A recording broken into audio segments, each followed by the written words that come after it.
Praise the Lord. Hallelujah. மீண்டும் இந்த காலவெளியில் உங்கள் யாவரையும் இயேசு கிறிஸ்து நாமத்தில் வாழ்த்துகிறேன். பிரியமானவர்களே, உங்களோடு கூட கர்த்தர் இந்த காலவெளியிலே பேசுகிறவராய் வெளிப்படுகிறார்.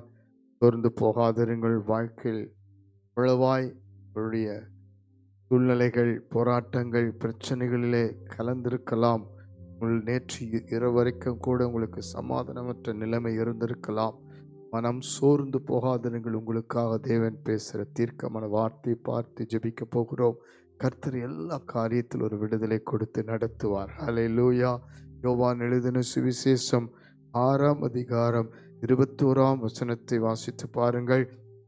அப்பொழுது அவரை படவில் ஏற்றிக்கொள்ள மனதாயிருந்தார்கள். உடனே படகு அவர்கள் போகிற கரையை பிடித்தது. ஹல்லேலூயா. இப்படி வாழ்க்கையிலே ஒரு முன்னேற்ற பாதை உண்டு.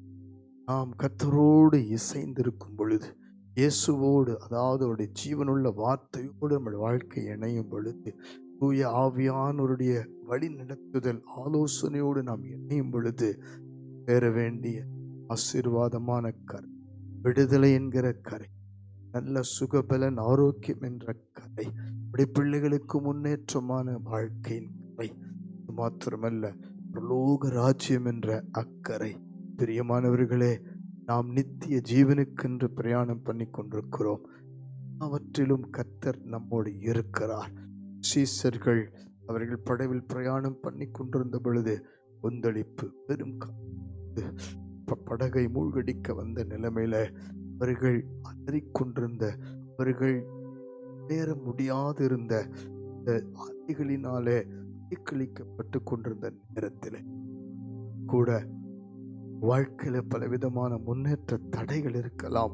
பிள்ளைகளுக்கு ஒரு காரியமும் கூட இதுவரைக்கும் செயல்படாமல் தடையா இருந்திருக்கலாம். பலவித முயற்சிகள் எங்க போய் பண்ணாலும் காரியங்கள் அப்படியே இருந்திருக்கலாம். சோர்வு, பலவீனம், வாழ்க்கையில முன்னேற முடியாத, கூட முடியாத, அடிக்கடி மனமுடிந்து போகிற மனக்காயங்கள் ஓட காணப்படுகிற முந்தினவைகள், நடந்து முடிந்தவைகள் உங்களை பாடுபடுத்தி முறுத்தி கொண்டிருக்கலாம். மற்ற சொப்பனங்களிலே மனது அலைத்துக் கொண்டிருக்கலாம். தங்காதிருங்கள். இயேசு அந்த நிலைமையில தான், இந்த இருள் சூழ்ந்த நிலைமையில, கொந்தளிப்பின் நிலைமையில தான் அவர் கடல் மேல் நடந்து இரவிலே வந்து அவர் எல்லாவற்றையும் அமைதிப்படுத்தும்படி நான் தான் பயப்படாதிருங்கள் என்று வாக்கு பண்ணினோம். உங்களுக்கு சொல்லுகிறார், பயப்படாது. தேவன் உங்கள் படைகளை ஏற அவர் பக்கத்திலே இருக்கிறார். உங்கள் வாழ்க்கையை மாற்றுவதற்கு, குடும்பத்தின் சூழலை மாற்றுவதற்கு, கீழ்ப்படியாத விவாதமாய் முரட்டாட்டமாய் அவ பழக்கத்தோடு இருக்கிற கணவனா இருக்கலாம், மனைவியா இருக்கலாம், பிள்ளைகளாய் வாலிப பிள்ளைகளா இருக்கலாம், அவர்கள் படவை கொந்தளிப்பு சூழ்ந்திருக்கலாம், குடும்பத்தின் நிலம் இருக்கலாம். தேவன் அடக்கி போடுவார். தேவன் விடுதலையாக்குவதற்கு படகில் ஏறுகிறார். வேதம் சொல்லுகிறது, சீசர்கள் அவரை படகில் ஏற்றிக்கொள்ள மனதாயிருந்தார்கள்.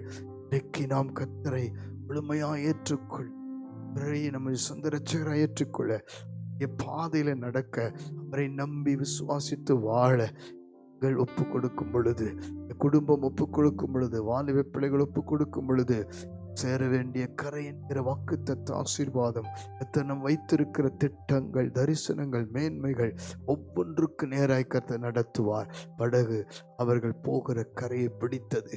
நாம் இன்றைக்கு ஆசீர்வாதத்தின் விடுதலை நோக்கி, மேன்மையை நோக்கி பிரயாணம் பண்ணி கொண்டிருக்கிறோம். வாழ்க்கையில முன்னேற்ற பாதை நோக்கி கர்த்தர் நம்மை நடத்த வேண்டும். அவர் கூட இருந்தால் நடத்துவார். கொந்தளிப்புகள் அடங்கும். நாம் முன்னேறி செல்வோம். மூடி ஜெபிப்போமா? இந்த வேளையில முழுமையாய் ஒப்புக்கொள்ளுங்கள். ஏற்றுக்கொள்ள மனதாயிருந்தார்கள், நீங்கள் விசுவாசிக்க மனதாயிருங்கள். நம்பிக்கைக்கு உங்கள் மனதை விட்டு கொடுங்கள். ஜெபிக்க மனதாயிருங்கள். ஆண்டவரை சொந்த ரட்சகராய் ஏற்றுக்கொள்ள மனதாயிருங்கள். குடும்பத்தை ஒப்பு கொடுக்க மனதாயிருங்கள். மூடி ஜெபிப்போம். பரலோக பிதாவே, இந்த காலை வேளையில கர்த்தாவே, நாங்கள் உம்மை முழு மனதோடு துதிக்கிறோம், ஸ்தோத்தரிக்கிறோம். வேளையில ஆண்டவரை கொந்தளிப்போடு, முன்னேற முடியாத பிரச்சனையோடு, கண்ணீரோடு, கலக்கத்தோடு, பலவீனத்தோடு, ஆண்டவரே, பிள்ளைகள், கணவன், மனைவி, குடும்பத்தில் சந்தோஷ மகிழ்ச்சி இல்லாதபடிக்கு, ஆண்டவரே, சமாதானம் இல்லாதபடிக்கு திரும்பினால் வீட்டுக்குள்ளும் வெளியிலும் கொந்தளிப்புகளும் பிரச்சனைகளும் சூழ்ந்திருக்கிற எல்லா விதத்திலும் ஆண்டவரே காணப்படுகிற தடைகள் மத்தியில் ஜெபிக்கிற அத்தனை பேருக்காய் ஸ்தோத்திரம். ஒவ்வொருடைய வாழ்க்கையில நீர் தம்மை கடந்து வந்து முதலாவதை தைரியப்படுத்தி பயப்படாதிருங்கள் நான் தான் என்று சொல்லி திடப்படுத்துங்கப்பா. அப்படி கரம் ஒவ்வொருவரையும் தொடுவதாக இயேசுவின் நாமத்திலுடைய சுற்றிலும் அவர்களுக்குள் இருக்கிற எல்லா கொந்தளிப்புகள் அடங்கி போகட்டும். பெருங்காற்றுகளும் அடங்கி போகட்டும் அப்பா. முன்னேற முடியாத இருக்கிற தடைகளை மாற்றி முன்னேற்ற பாதையில நடத்துவீராக ஜெபிக்கிறப்பா. ஒருத்தருடைய வாழ்க்கை, வாலிப பிள்ளையுடைய வாழ்க்கை அவற்றில் ஒரு மேன்மைக்கு நேர நடத்துவீராக, சாட்சிக்கு நேர நடத்துவீராக, அற்புதத்துக்கு நேர நடத்துவீராக. இயேசுவின் நாமத்தில் ஜெபிக்கிறேன். ஆண்டவரே, குழந்தை பாக்கியம் இல்லாதவர்களுக்கு ஒரு அற்புதம் நடக்கட்டும். ஆண்டவரை, ஏற்ற துணைக்கு காத்திருக்கிற பிள்ளைகளுக்கு அற்புதம் நடக்கும். புதிய வேலைக்கு காத்திருக்கிற பிள்ளைகளுக்கு ஒரு அற்புதம் நடக்கட்டும் அப்பா. ஆண்டவரே, என்னென்ன காரியத்தை இவர்கள் உம்மை நம்பிக்கை ஒரு விசுவாசித்து இப்பொழுது ஒப்பு கொடுக்கிறாரோ அந்த காரியத்தில் எல்லாம் ஒரு நன்மை உண்டாக நடத்தும்படி ஜெபிக்கிறேன். உம்மை ஏற்றுக்கொள்ள உம்மை முழுமையாக விசுவாசித்து நம்பி இருக்க உதவி செய்வீராக. முழு குடும்பமும் உம்மை முழுமையாக ஏற்றுக்கொண்டு கர்த்தரை ஆராதிக்கிற சேவிக்கிற குடும்பமாய் மாற்றுவீராக. கரத்தில் ஒப்பு கொடுத்து ஜெபிக்கிறோம், வாழ்த்துகிறோம், பொறுப்பெடுத்துக் கொள்ளும்.